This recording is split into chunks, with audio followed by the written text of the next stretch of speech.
Berlin, a city built on contradiction, scarred by history, and reborn from its own ashes. These photographs, taken in the early 1950s by an American soldier stationed in post-war Berlin, capture a city between memory and reconstruction. But just 2 decades earlier, this same city was the intellectual home and battleground of a man who dared to define dictatorship as it unfolded around him. Ernst Fraenkel was a labor lawyer, a political thinker, and one of the last voices of legal resistance inside Nazi Germany. Born in 1898, he came of age during the Weimar Republic, and as Hitler rose to power, Fraenkel stayed behind. Not to conform, but to confront. While friends and colleagues fled, he remained in Berlin, documenting the destruction of democratic institutions from within. His greatest work, The Dual State, was not just an academic analysis. It was a lived report from the heart of a collapsing legal system. He witnessed the slow death of the rule of law, replaced by a machinery of arbitrary power. Writing under constant risk, Fraenkel described a system where one part of the state followed laws, and the other part, what he called the prerogative state, answered only to force and furor. In 1938, with his work nearly complete and his life in danger, Fraenkel finally fled. First to Britain, then to the United States, where his book was published in 1941. Just as the world plunged fully into war, these images do not show the Berlin Fraenkel left behind in 1938, but the one he returned to in 1951. Each frame speaks of a city grappling with identity, recovery, and occupation. In these ordinary faces and fractured streets, we glimpse the afterimage of tyranny and the fragile promise of democratic repair. In this city, Ernst Fraenkel worked as a lawyer during the rise of the Nazi regime. He witnessed firsthand what he would later call the dual state, a regime divided between law and lawlessness. In Nazi Germany, one part of the state remained, at least outwardly, legal. It maintained courts, procedures, and the appearance of order. This was what Fraenkel called the normative state. But parallel to it, and more powerful, was something else. A system where decisions were made outside of law, answerable only to power itself. This was the prerogative state. Within the prerogative state, the Gestapo and SS operated without checks, without courts, without restraint.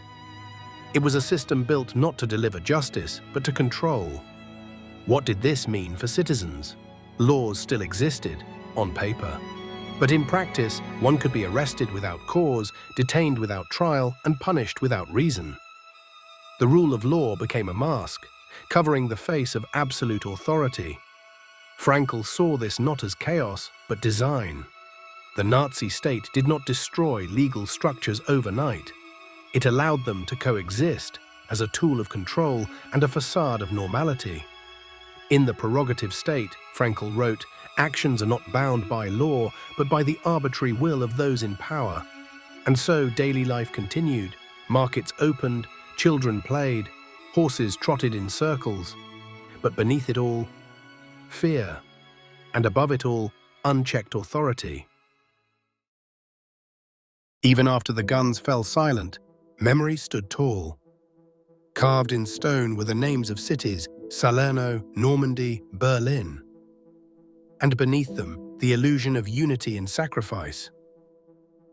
But in the Germany Fraenkel described, these same cities had once been ruled by law and then by will alone.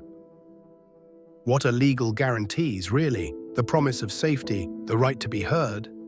In Nazi Germany, these rights were kept behind bars.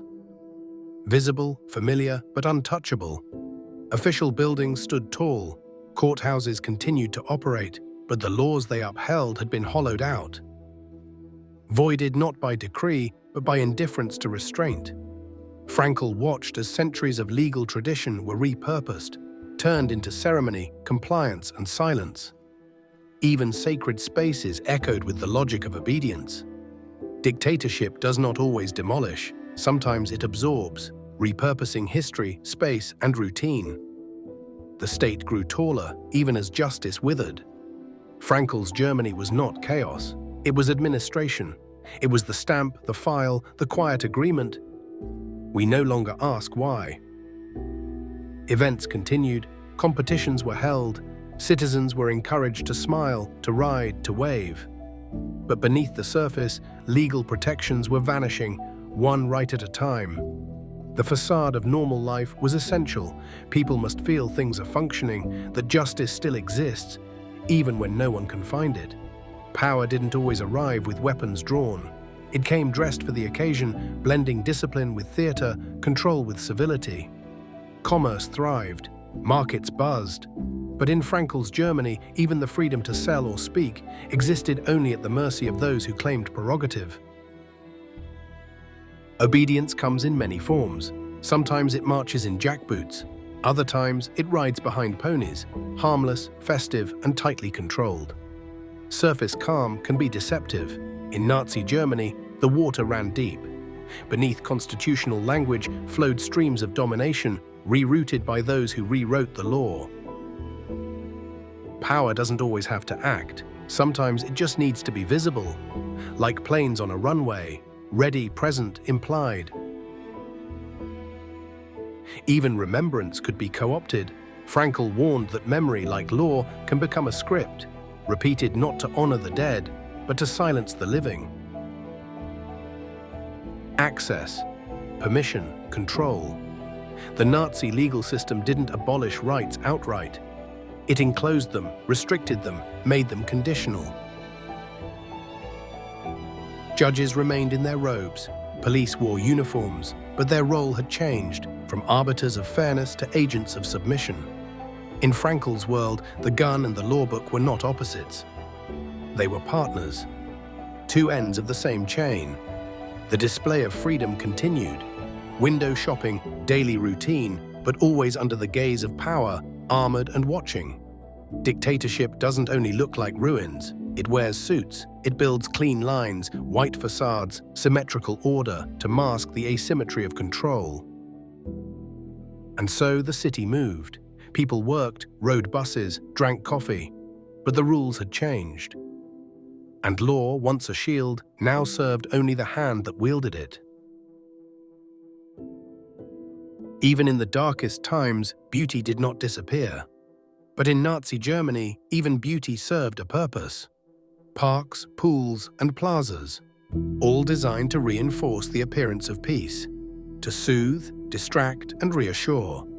Discipline, unity, control, what once symbolized civic virtue was now folded into a national myth of obedience.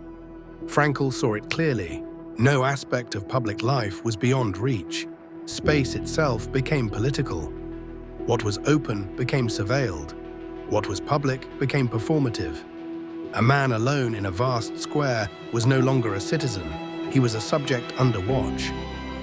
Monuments rose again, not to provoke thought, but to demand silence, not to mourn, but to command reverence. This was not just a city, it was a blueprint, a plan, rebuilt to reflect power, its avenues and buildings designed to impress, not invite. Even faith was conscripted. The regime embraced sacred architecture, not for worship, but for authority. The doorways of tradition were kept intact, but the message inside had changed. Religion survived only if it obeyed. Culture was curated, art was filtered. Music played on, but only if it aligned with the state's tempo. Even the memory of war was shaped into an acceptable story. Fraenkel warned, a dictatorship does not erase history, it rewrites it. Every pillar cast a shadow, and in those shadows, citizens learned the quiet language of fear and the choreography of compliance. In a functioning state, movement is freedom. But in a dictatorship, movement is permission. Even the flow of commerce, ships gliding silently through the city, is governed by unseen hands. He does not speak, he only watches. In the prerogative state, presence alone becomes a message. Authority does not have to shout. Sometimes it only has to stand there. Fraenkel understood the seduction of efficiency. A state that moves faster, smoother, more productively can be admired, even as it strips away rights in silence. Above the city, chimneys, antennas, shadows. Below, 1 million people navigating rules that shift without warning. Bureaucracy became the fog of dictatorship, dense, disorienting, and ever-present. Calm waters, a gentle ripple. Beneath the surface, roots tangle. In Fraenkel's view, legality remained only as decoration. The substance of law was already drowned. Power does not always march. Sometimes it poses. It carves itself in stone, stands in gardens, and dares you to question its permanence. Even buildings became part of the performance, not places to live in, but messages to live under. The architecture of legitimacy. Berlin moved, cars passed, lights blinked, the city pulsed. And yet something watched. Not with eyes, but with systems. The majestic symmetry of the liberal state endures. But as Fraenkel wrote, even the most authoritarian system must preserve some legal forms. The boulevard and the dome suggest peace, but in the dual state, appearance can be deceptive. Here is the machinery of the prerogative state, what Fraenkel called rule by arbitrary discretion. Idle now can be made instruments of order or repression. Their legality depends not on law, but on command. Tanks parade in front of a watching crowd. Fraenkel warned, the use of power, not the content of law, becomes decisive. Democratic insignia may cover the chassis, but the logic of force is always ready underneath. Repetition in both spectacle and principle. Fraenkel observed that the public is trained to identify legality with obedience. A display of discipline disguises the fact that one part of the state is no longer bound by rules. A mounted soldier amid civilians evokes a time of clearer roles. But in the dual state, Fraenkel wrote, a contradiction emerges between the proclamation of legality and its continuous violation. The uniform retains legitimacy even when the law does not. Gospel in the same venue where fascism once rallied. Fraenkel noted how spiritual institutions could either resist or be co-opted. The prerogative state extends into spheres traditionally governed by conscience. The scarred gate remains a border in more than name. Two fundamentally opposed principles, wrote Fraenkel, rule simultaneously. One legal, one arbitrary. One visible, one shadowed. The silent survivor, Fraenkel believed that freedom is not abolished in a single stroke. It retreats quietly. This man has likely seen it diminish, one decree at a time. From a distance, life appears ordinary, yet Fraenkel reminds us the duality of the state is not a transitional phase, but a permanent condition. Movement is free, but it is monitored. This sign marks more than jurisdiction. It marks ideology. Fraenkel called this the line between rule through law and rule by decree. Crossing it meant entering a different logic of statecraft. In the dual state, Ernst Fraenkel mapped a nation divided, not by borders, but by principle.